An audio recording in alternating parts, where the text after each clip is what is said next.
welcome back to the Middling Along podcast. I'm your host, Emma Thomas, founder of The Triple Shift and Managing the Menopause. My guest today is Avivah Wittenberg-Cox, and Avivah is a CEO, writer, speaker, coach, consultant, and change agent, a global expert on 21st century leadership, gender and generational balance, longevity, and the future of work and careers. She helps individuals and organizations manage the consequences and opportunities of the new gender and generational balance of workforces and consumers. She's the author of Thriving to 100 Through Life's Four Quarters and of the best-selling books Why and How Women Mean Business. She has her own podcast, Four Quarter Lives, and writes a fantastic weekly Substack called Elderberries. And amongst many academic and professional commitments, she's a visiting lecturer at Oxford Saïd Business School, runs a Thriving to 100 programme for INSEAD alumni, and is co-director of Católica Lisbon's Longevity Leadership Executive Education Programme. What a mouthful. And welcome, Avivah, to the podcast. That's a long mouthful. And I managed to say it all without messing it up. Yeah, that was pretty good. That's hard. So welcome. And for anyone that hasn't come across the concept of four quarter lives before, can you kind of briefly fill us in? What does it actually mean? Well, I think it stems from the fact that we need a new map of life for our newly lengthened lives. And we've inherited an old sort of three-step pattern of life: learn, earn, retire. And that is very obsolete already for our generation. And so I was trying to find a model that could speak to non-academics, to business people generally, and I came up with this idea of four quarters. Why? Because we're now talking about the 100-year life that divides up pretty easily into 25-year quarters. The business world is very used to thinking, talking, and planning around quarters, so this was a bit of a tongue-in-cheek reference to a time scale that people kind of are familiar with. But my four quarters I've labeled slightly differently. Q1, which is 0 to 25, I call grow, and that's the years where we learn, we build, we become towards adulthood. Q2 is 25 to 49, if you want to be exact. And the idea, and none of these this is not an exact science, but the idea of Q2 is that used to be what we called adulthood. That was it. And you had to do everything in Q2. You had pack it all in, start a family, start a career, build a reputation, build your ego, do a lot of the adult developmental tasks. And then I think that was sort of the end of the story. And this new 100-year life, I think, has gifted us a new quarter. And I think that's the really new thing, is this third quarter, the 25 years after 50, that are newly healthy, newly engaged, and I call it becoming. Because I think it's often the time, especially for women, and especially for women who are listening here to Middling Along, where Q2 was really busy juggling and trying to satisfy all the pressures and expectations of everything we've grown up with: society, family, companies, partners, parents. Q3 and this map towards becoming is very different, and it's where our more intrinsic motivations start to emerge, and we start to care a bit less about what everybody else thinks we are or should be, and a bit more about what we ourselves would like to become. And then, of course, there's a fourth quarter, which is 75 to 100, which I call harvesting. And I think that's very much a time where you reap basically what you've sown, emotionally, physically, relationally, in all kinds of ways. And I think we'll see emerging models of what Q4 is for as we progress. Right now, I'm working a lot on what does Q3 look like, and who are the role models that might inspire us to redesign our own Q3s.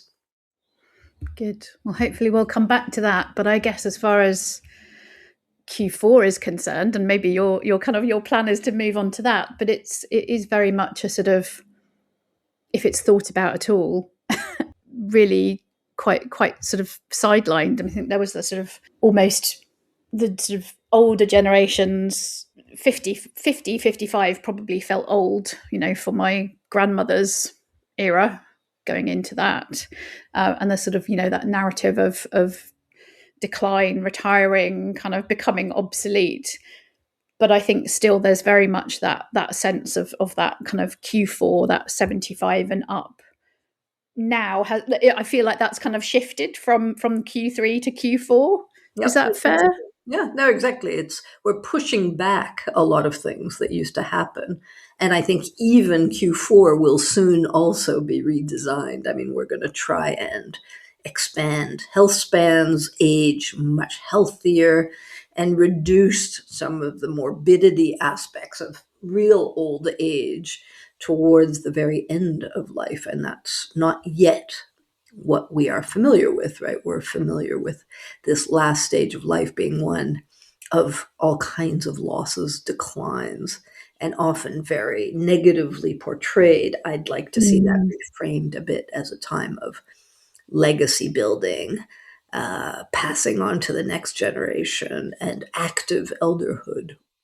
Going back to a time when we revered our elders and the wisdom that they could share with us, perhaps. Well, and just also having elders stay more relevant, like not just let go or agree with that script, but actually work collectively and individually to rewrite it, which I think we're beginning to see they are. And we've talked on a few different episodes on the podcast about this fact of aging workplace populations and aging populations writ large. So what kind of good practice are you seeing with the different organizations that you work with to kind of really proactively address this, and what do you think is going to change over the next, say, 5 to 10 years in that space? I think you're already seeing sort of the leading edge companies as ever pushing on what needs to change. And I'd say one of the key things that needs to change is to recognize that adulthood is not Q2, and that humans who emerge at the end of Q2 are not over, are not finished, are not tech phobic, reluctant to learn, all the stereotypes we throw at aging workforces. Nor are older consumers who are heading into Q3 a force to be neglected if you still want to be profitable and sustainable as a business. I think Q3 is becoming a massive economic opportunity in the context of an aging demographic era. So especially in Europe, almost 40% of the workforce is currently over 50.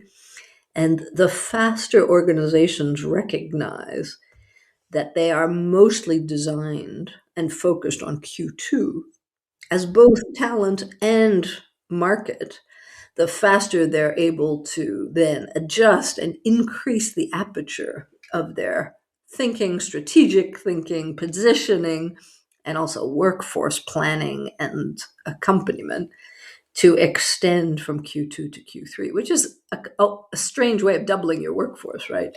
By extending the runway, managing intergenerationally much, much more proactively, and ensuring that you invest and develop in people who have a lot of experience, knowledge, and networks, not necessarily by letting them park in the positions, status, and salaries where they are, but on the contrary, in adjusting to where they are in life and what their needs are, which is often greater flexibility, more mentoring, more legacy knowledge sharing, and less doing what they were doing in Q2, but much more of a redesign. And on the consumer front or the end user front, it's recognizing that the demographic with the biggest purchasing power and the most amount of choice is Q3. And currently, very rare are the organizations that communicate in a way that any Q3 or I know would find recognizable or even more aspirational. So there's a lot of work to do. but they're starting. It's coming. Yeah. And a lot of, I guess, the vast majority of organizations don't think about ageism as a strand in their kind of DE&I work, if they have any DE&I program left at all. But are you seeing that change with the companies that you're, well, presumably if they are working with you, then it is something that they're taking seriously. But do you see that kind of trickling down through? Well, actually, that's exactly the frame I would not recommend. So I think that's a cop out, an easy way out. It's horrible. I mean, I'm constantly fighting with all my leftist progressive friends about this whole way of framing everything.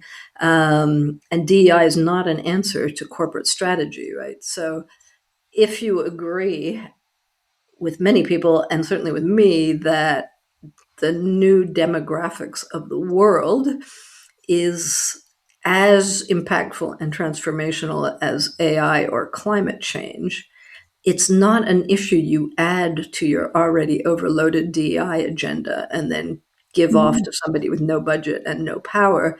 It's something you move up onto your strategic agenda and put in front of your executive team to analyze what's the impact of this new demographics on our business, our consumers, and our talent, and what do we have to do to stay ahead of this trend and thrive in this new aging world.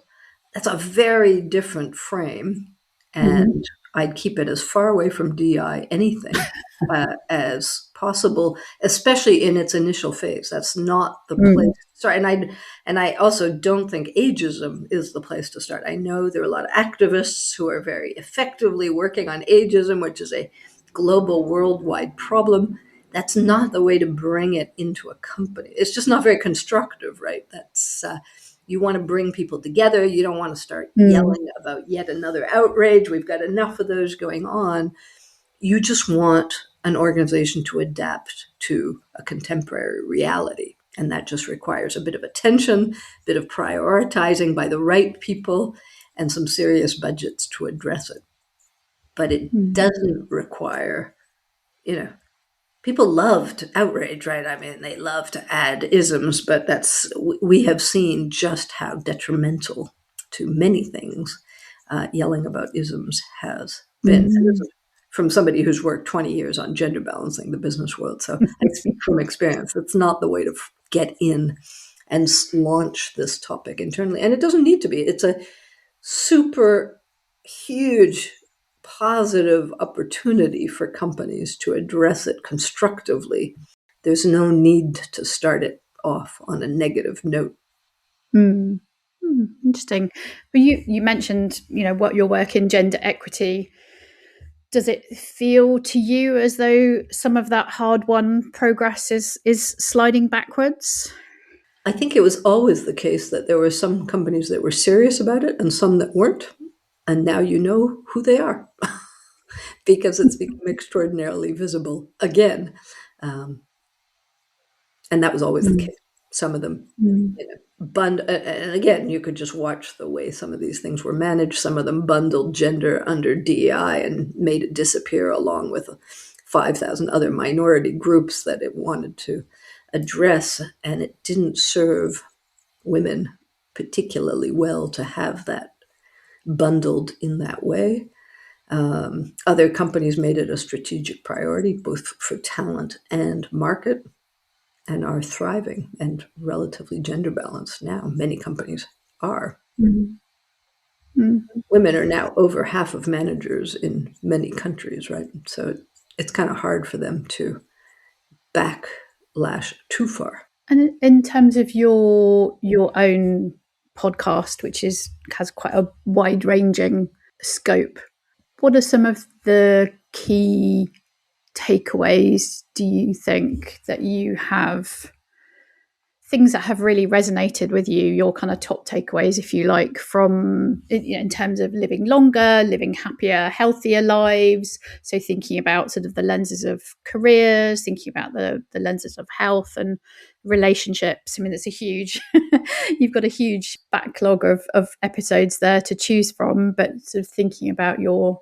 your sort of standout moments and guests? What are the things that I mean, have really I see stayed it with you? segmented kind of into three themes, what I explore on the podcast, which I will eventually regroup a little bit more systemically so that it's more legible, perhaps. But the first one is this whole idea of getting longevity and demographics onto strategic agendas. So I've interviewed a million people who have done the fundamental reports, the number crunching, the alarm bells, whether it's the IMF or the World Bank or AARP or the UK National Innovation Center on Aging or McKinsey and Bain and all the consulting companies. I got all those people to come and share a little bit the enormous world transforming mega trend that is demographics. So that was a whole theme.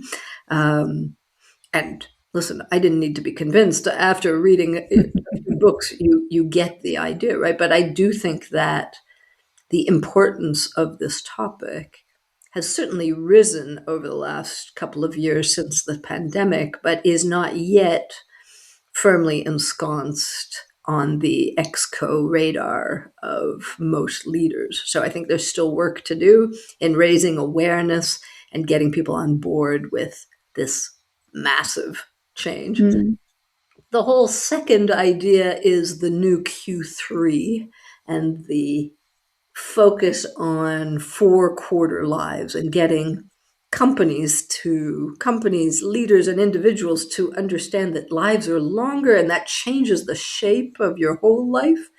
And it means that we're going to be working much longer. It changes how couples might take turns in who does what when. And it really has, I hope, is informing and preparing people who are moving from Q2 to Q3 to realize that they have half of life ahead of them, which is not how many of them are thinking. As you head into your 50s or early 60s, a lot of people are slowing down towards some form of retirement. And part of the whole podcast push is to suggest that we should be planning for very different lives and very different stages of work across these longer lives. And particularly for women, I think there's an enormous opportunity to become whatever it is you wanted to become, but in Q3 rather than in the highly pressured juggling years of Q2. And I think it's really a time where women can take off. But again, that's not the dominant narrative, so it requires quite a bit of awareness raising.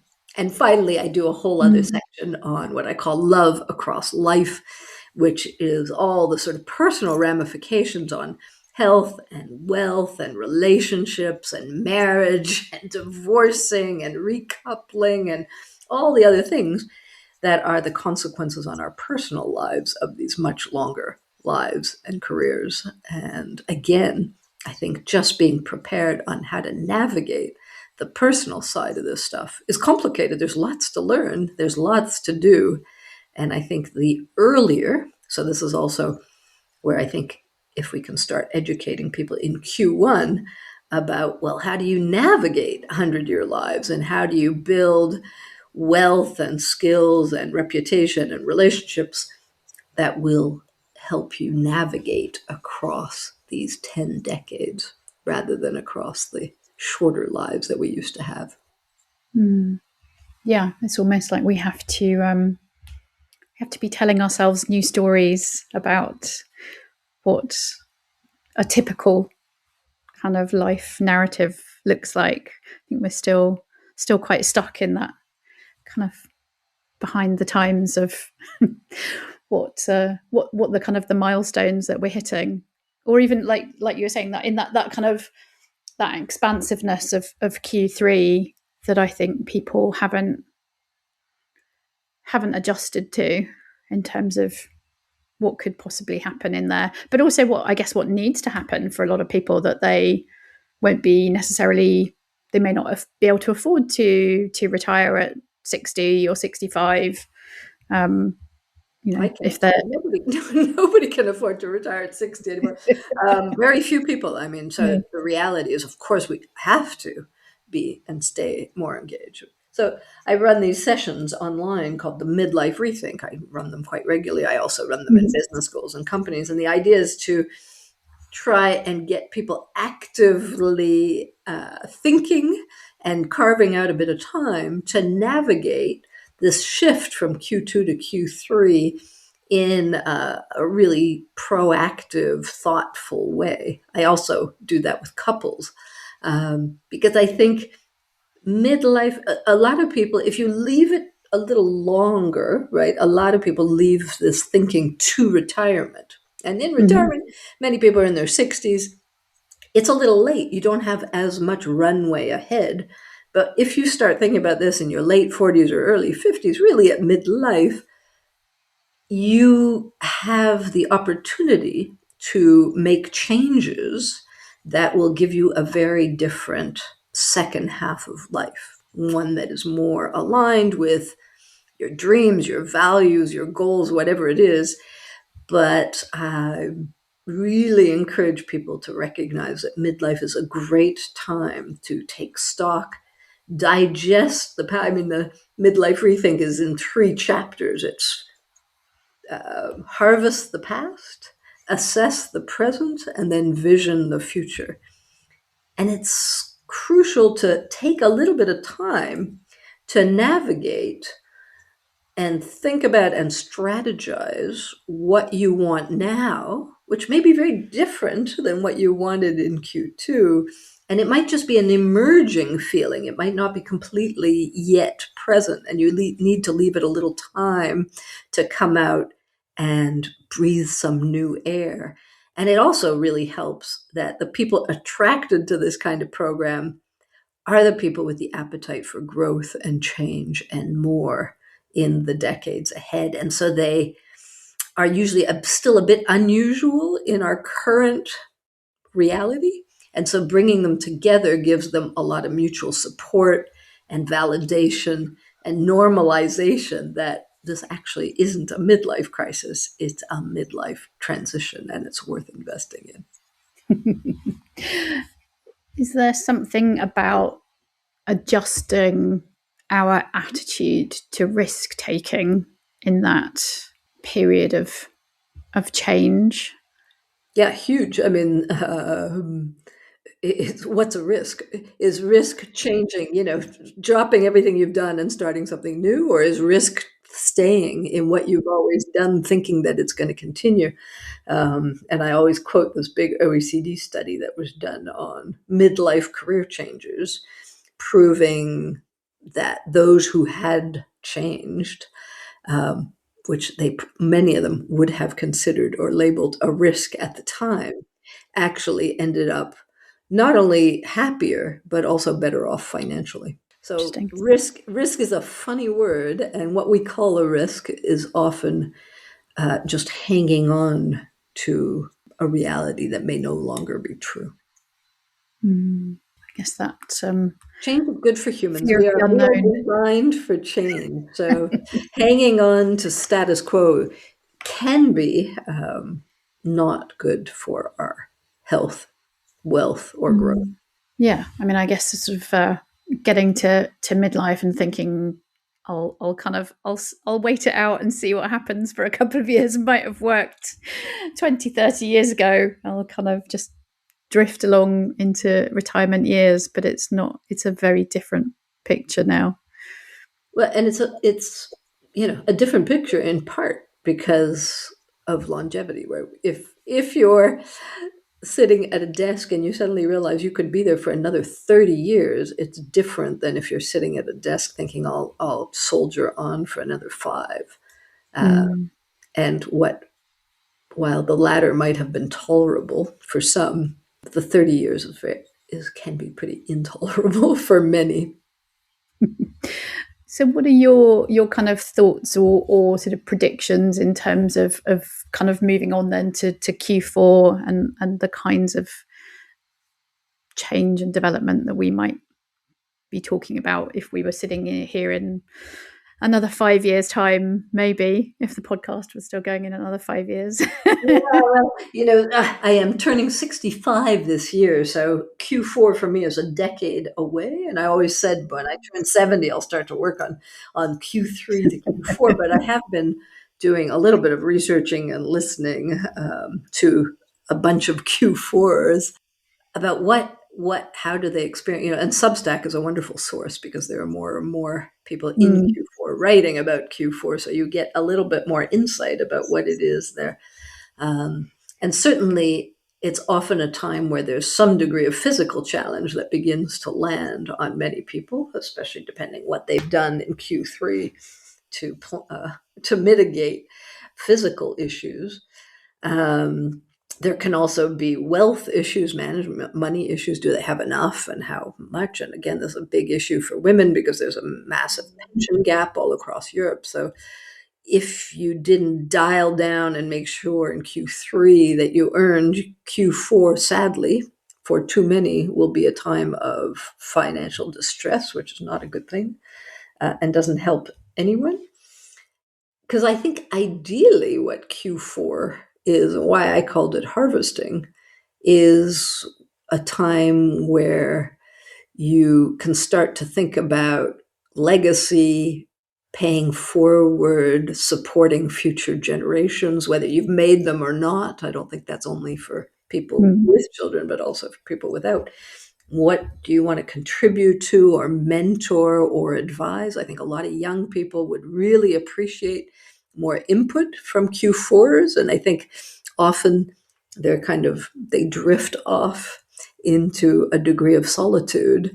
And I would like to see them far more integrated. There's a wonderful novel I just read. I don't know if you've read it and I can't remember who it's by, Virginia, somebody, called The Correspondent. I should look that up. And I think, to me, as I read that just recently, it was probably the best picture of Q4 that I know. To me, that novel is what Q4 is for, and it's about a woman aging for the last decades of her life and what she does with those decades. And she does many, many things. She grows. She loses her sight, but only begins to see. And it's just beautifully written and perfectly constructed. And I think is a wonderful picture to how it can be a time of closure, self-awareness, understanding, and love and contribution to what we leave behind. Mm-hmm. I should definitely look that up. I love a book recommendation.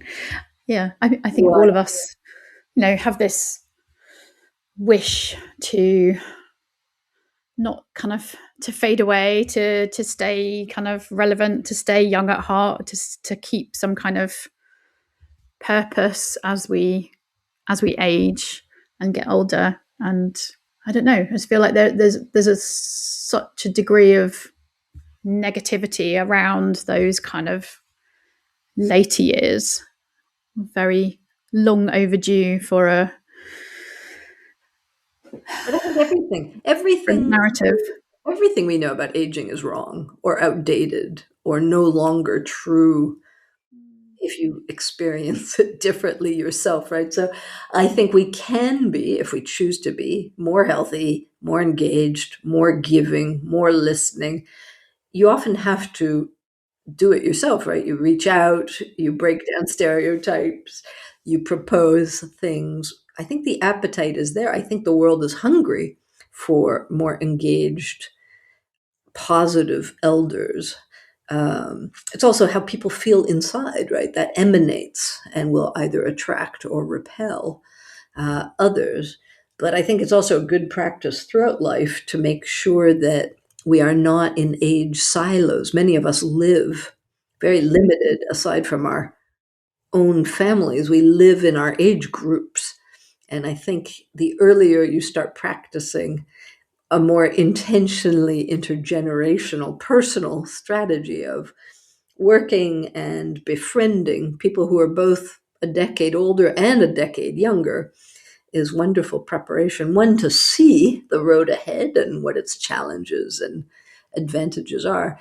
But two, to also have friends. I mean, I know some older people who no longer have friends because they've all died off and they're the last man or woman standing. That's a very sad place to be. And so I think it's a good idea to build communities that are a bit more intergenerationally interconnected.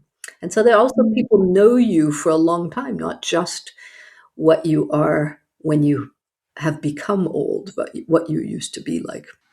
No, that's definitely something, hearing you say that, I think I have definitely a sort of a fairly narrow range of, I think that sort of definitely that time of life of, you make friends with people who have kids the same age as you, or in the workplace. And so being more proactive in terms of sort of seeking out those different age groups, differences of opinion, different kind of lifestyles. You'd have to work You have pretty to work hard at it. to do that. Yeah. There's But another association that I recommend called Generations Over Dinner.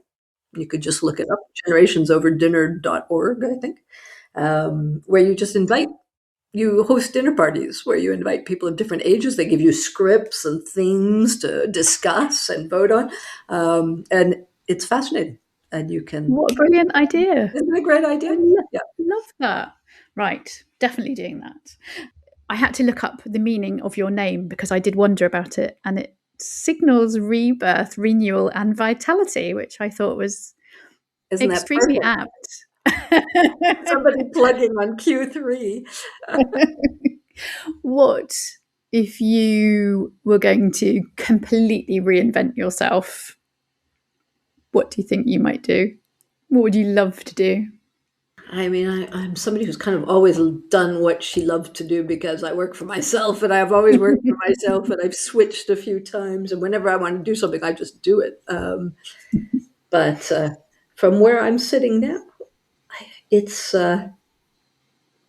it's quite hard. I mean, I'm my days of reinvention. I see it much more as a layering than a reinvention.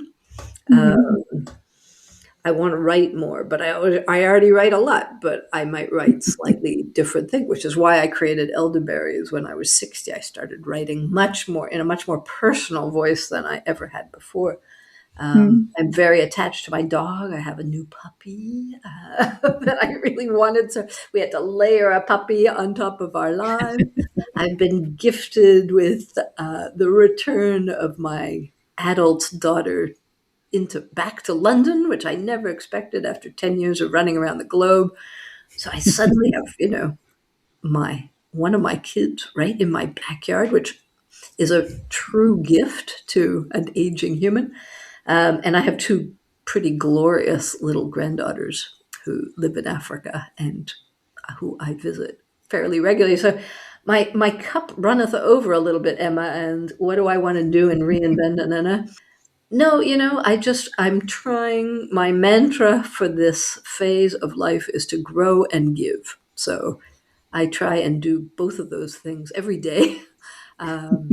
It's an interesting exercise. I'm trying to work less. That's a bit of a challenge. My determined goal is to work a bit less, have a bit more, downtime, but every day to grow and learn and then share it around with whoever it might be useful. That's a beautiful mantra. I think we could all do with a bit more growing and a bit more giving. Avivah, thank you so much for finding time in your very busy schedule to come and chat No, to us. I'm trying to work less, right? I know. Well, thank you for coming to chat to us. It's been a real pleasure. Thank you so much. And we'll make sure that we share in the show notes where people can find you, including Substack and your own website. Remind me the name of your company. 21st. It is 21st. First.